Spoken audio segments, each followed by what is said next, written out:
If the stock market crashed tomorrow, would your portfolio be ready for it?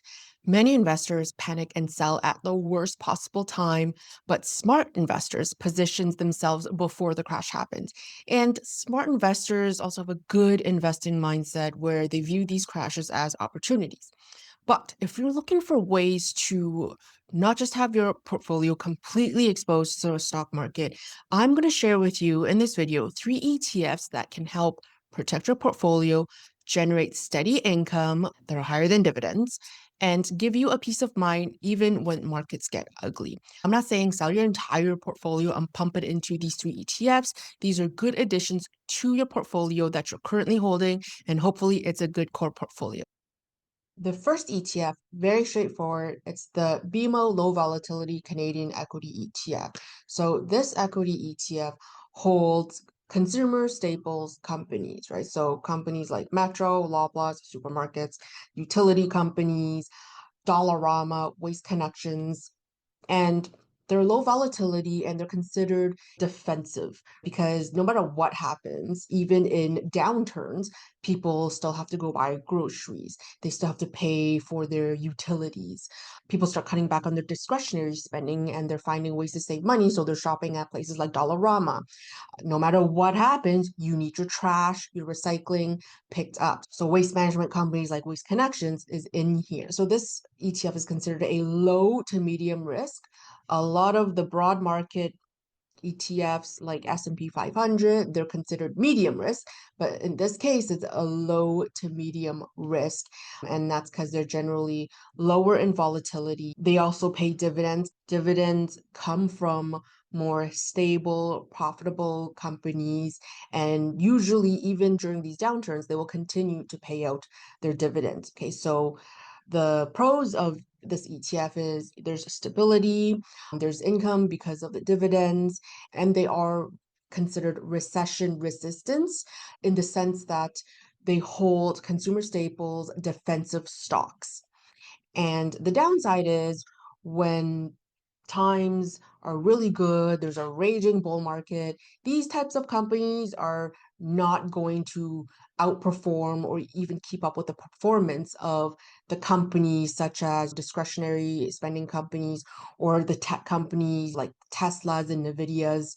They're just not going to be those types of companies. In a bull market, when everything's going up, they may not be going up as much as those types of companies. The second ETF, the Dynamic Active Enhanced Yield Covered Options ETF. So I know there's a lot going on here, but I'm going to do my best to explain this, and I'll probably do a follow-up video to explain these strategies in more detail with some diagrams. But for now, I'm going to do a high-level explanation of this as best as possible so you can understand why this is considered a good option for portfolio protection or a lower risk addition to your portfolio. So the strategy with this ETF comes with writing options. So writing just essentially means selling. Okay, so in this case, they're selling put options or specifically selling cash covered put options on quality stocks. And they provide a margin of safety between 8 to 12%. Now, when you're selling something, you're going to be collecting income. So in this case, it is an income generator. And so, for example, let's just say in this ETF, they sell a put option on Amazon stock. It's going to generate income for selling a contract, selling a put option. And how much income is this ETF generating on the strategy? Let's just say around 12.5% annualized yield. So just from selling these options on an annual basis, it's roughly generating about 12.5% yield. So when this fund says it provides a margin of safety, that means there's downside protection of 8 to 12%. Let's just call it 10%. So the price of Amazon can fall 10% and the fund will continue to generate this. So even as this stock falls, they're going to continue generating the yield and nothing else really happens. However, with options, whether it's call options, put options, there is an obligation to deliver on stocks. So if as a seller of this put option and the stock price falls further than the 10%, now they have to deliver on the stock to the other party, the counterparty. But this fund, they have set aside that cash to deliver on the stock, right? Because they have to buy the stock from somewhere and they have to deliver on their obligation to the counterparty. So no money is actually lost because they already set aside the cash for this and they're delivering on the stock at a specific price, which is the strike price. Okay, so I don't want to get into that, but basically, there's no risk to the fund in terms of scrambling for money to deliver on their obligation. Because when it comes to options, there is an obligation on one of the parties, usually the sellers of these options. So cash is set aside. They're not like, oh my God, we're going to pull money from elsewhere. We're worried about this. They have to borrow money. No, money set aside. And when stocks drop 10%, they have a buffer. They don't have to deliver on anything. If they drop further than 10%, then they have the cash set aside to deliver on their obligation. But in all the scenarios, they're generating income on the sale of these options. The most beneficial scenario for this part of the strategy is that stocks go up. They're going to continue generating the income. They don't have to deliver on the obligation for selling this put option. Basically, they get to keep the money that they have set aside in case they have to deliver to the counterparty.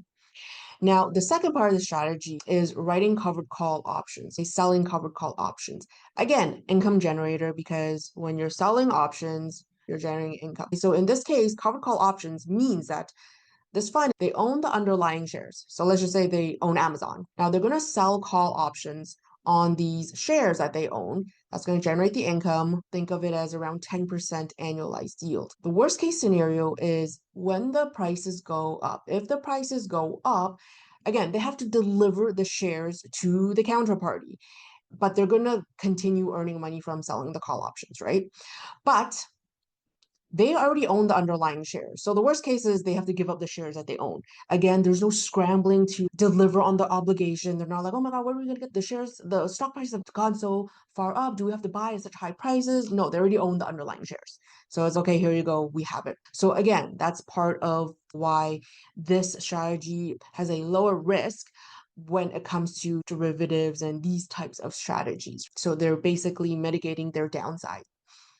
If prices stay flat or they go down, they're just going to continue owning the shares. If the prices go down, yeah, they own the underlying shares. It's gone down. It's not great, but they're still generating the income by selling call options. Again, no money is actually lost. It's just the value of the underlying shares are down, right? And so the most beneficial scenario for this part of the strategy in the fund is that the stocks stay flat or they go down. But again, the fund still owns the shares and can continue writing options to generate the income. How does it perform with respect to the general stock market? The beta is 0.5 to 0.75. What does that mean? That means that, in the simplest terms, if stocks go up, if the stock market, the general stock market goes up 1%, this ETF will go up 0.5% to 0.75%. If the stock markets go down 1%, then this fund will go down just 0.5% to 0.75%. So it's not earning as much as the general stock market. But on the other hand, if the general stock markets go down, it doesn't go down as much. So that's what beta means. And so a beta of 0.5 to 0.75, a little bit less correlated than the general overall stock market. The positives to this ETF, when you combine everything and what the portfolio manager is doing, it is essentially generating high income. So it's like a conditional dividend yield of around 9 to 11%.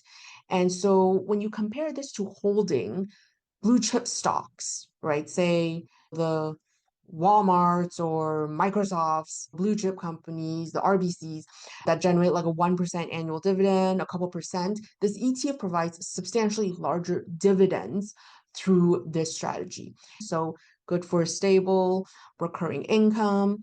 And the downside to this is that there's still market exposure because quarter of the fund is exposed to the stock market. And it is considered defensive, but there is a more defensive fund out there that Dynamic has, and that is a dynamic premium yield, which is a mutual fund.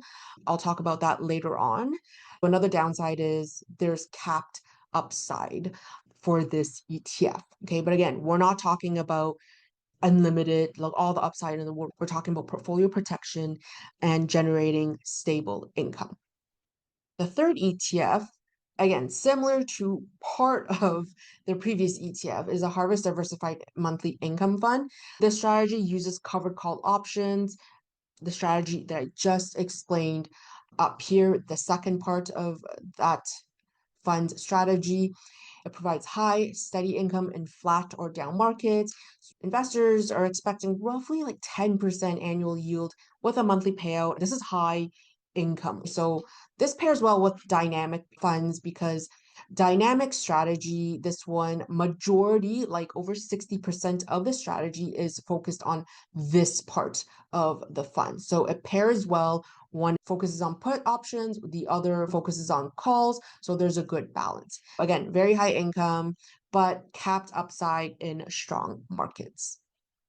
Now, if you want more protection, dynamic premium yield, this is a mutual fund. This is one of the funds that I put into my clients' portfolios, and it uses covered put options. So I described that earlier, but there's more systematic downside protection. Basically, selling put options to generate the income, we already discussed that.